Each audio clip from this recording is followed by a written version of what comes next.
Because for 54 years, they were trying to get Roe v. Wade terminated, and I did it. And I'm proud to have done it. They wanted to get it back, right? You wouldn't have that. There would be no question. Nobody else was going to get that done but me. Yeah. And we did it. And we did something that was a miracle. That was Donald Trump bragging about how he overturned Roe v. Wade. He's bragging about taking away women's reproductive rights. Take what Donald Trump said, and now let's compare it to what President Biden is talking about when he's on the campaign trail. Play this clip. Listen to what he says. Trump says he's proud that he overturned Roe v. Wade. He said, and I quote, "There has to be punishment for the women exercising their reproductive freedom." He describes the Dobbs decision as a miracle, but for American women, it's a nightmare. So let's be absolutely clear what Trump is bragging about. The reason there are 21 states where abortion bans are in effect, made with no exception for rape or any other or incest, is Donald Trump. You know, folks, The Messenger just reported that over 60,000 rapes resulted in pregnancy in states with total abortion bans since Roe was overturned. Quote, researchers say few, if any, of these victims were able to get in-state abortions legally. You saw Donald Trump bragging about taking away a woman's right to make decisions over her body with her doctor. It's her choice. And here we are now, 50 years since the anniversary of Roe v. Wade, and women have fewer rights. We've went back in time, and MAGA Republicans want to take us even further back in time. I want to play for you right now the latest from the Suburban Women Problem here on the MeidasTouch Network. They're here with a powerful segment. Let's play it. Well, today is an important day. You know, it's the 51st anniversary of Roe v. Wade, which has now, basically been repealed because of the Dobbs decision. And Alex and I are traveling, had some time this morning. So I've really spent a lot of time reflecting on that. I mean, I know we talk about it all the time, but just sometimes I think we're just going through our days and we're going through things and we're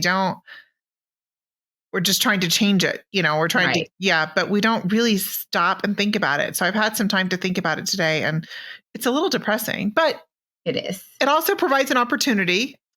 It's hard to take any joy in that, in the opportunity it poses of maybe giving us an advantage in an election, because women are being harmed. Yeah, the actual reality of what it means. Yes. I think that when I think of that, so I'm one of these people that kind of, like, when I teach my microbiology class, I like to teach about how new a lot of the advances in microbiology are. Like, there are people who are walking around today that were alive before we started using vaccines. Yeah. And so, thinking about things like that. And so I think about today's 51st anniversary of Roe v. Wade as there are people that are alive. There are people that have stories about pre-Roe days, how much they appreciated and celebrated the Roe v. Wade decision. Yeah. And now those same people have had to live through the repealing of that decision through the Dobbs decision. And I oftentimes think about how we talk about this a lot on our show. And I think it's something that it's kind of a tough pill to swallow, but it's true. The fight is never really over. And yes, we do get victories. And yes, good things do happen, but that doesn't mean that it's game over. Yeah. It's almost like a season. You win that game, but you have another game and you got to keep playing and you got to keep fighting for these things, because even when you get them, they're not permanent. There's always someone out there trying to take it away from you. And I hate that, we're in a position now where there are people who got that victory and then saw that victory taken away from them. And so, as we go into an election year, I'm sure those people are going to be voting, but we also need our younger folks to vote to understand, number one, it was given to us. Yes, it was taken away, but guess what? We can get those rights back. But elections play a role in that process of getting those rights back. The GOP knows this is a problem. They figured it out. They were a little slow on the uptake, I must say. But the front runner for governor, the GOP front runner for governor was the current Lieutenant Governor Mark Robinson in North Carolina.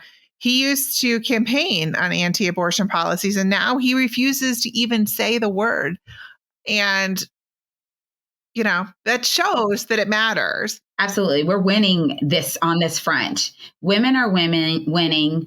People who just believe in common sense, who believe in keeping the government out of these decisions, keeping politicians out of our exam rooms. We're winning this battle. And we can tell when we get into a campaign season and the rallying cry is now a whisper, or it's the forbidden word that no one wants to say.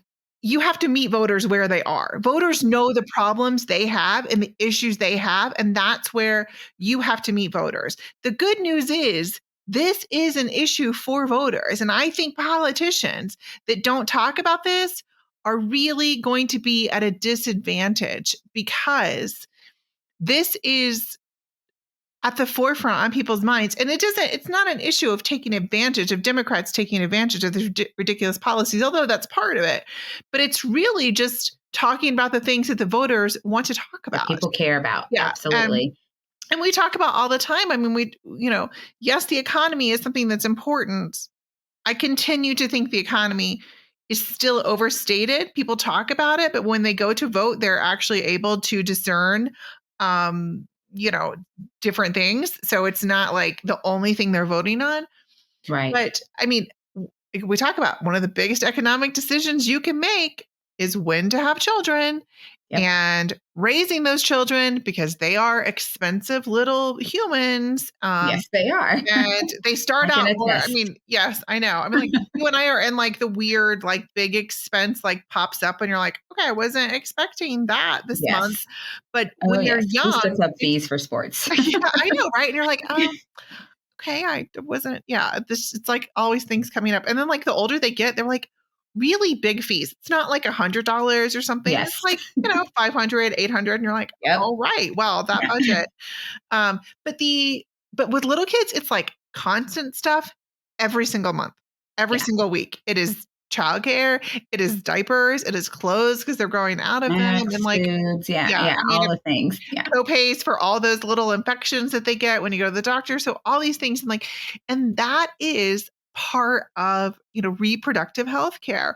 It's Absolutely. Definitely a part of it. And I just want to continue to hear politicians talking about it.